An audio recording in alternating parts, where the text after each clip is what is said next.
Duluth natives Lake Jacques and Austin Hoffman are no strangers to the dangers of the Deeps, a local swimming hole on Leicester River that keeps Northlanders coming back each summer to cool off and defy safety by jumping from the surrounding cliffs. Both Jacques and Hoffman lost their friend, 13-year-old Jefferson Bowen, last year at this spot after he jumped into the rain-swollen river and drowned. Yeah, we've seen people jump off the tree and get hurt, and it's been just awful for people, some people.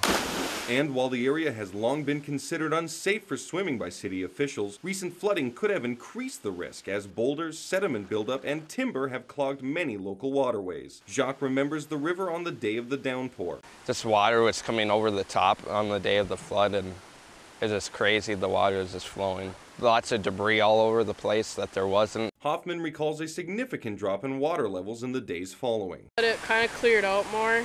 There was water level got really low, and a lot of the stuff got pushed into places it wasn't before. A concern that is heavy on the minds of the Duluth police and fire departments, which respond to emergency water rescue calls, like Bowen's tragic call last summer. Some of these waters have changed, particularly in rivers. Know the waters that you're going into. Be careful still of fast-moving water. While Hansen says debris buildup is a major threat for those jumping into swimming holes, it's the banks along the rivers that have been severely weakened by the rainfall and the potential for their collapse that could pose the biggest threat. Banks and trails, but particularly banks along rivers or creeks, I think are something that people should be really cautious with, so they don't end up hitting their head on the way down and getting knocked unconscious and falling in the water, where they could end up dying in a very shallow amount of water even in that instance. A concern, according to Hansen, that should resonate in the minds of every Northland parent whose children frequent places like the Deeps this summer. In Duluth, Billy Wagner, the Northlands News Center.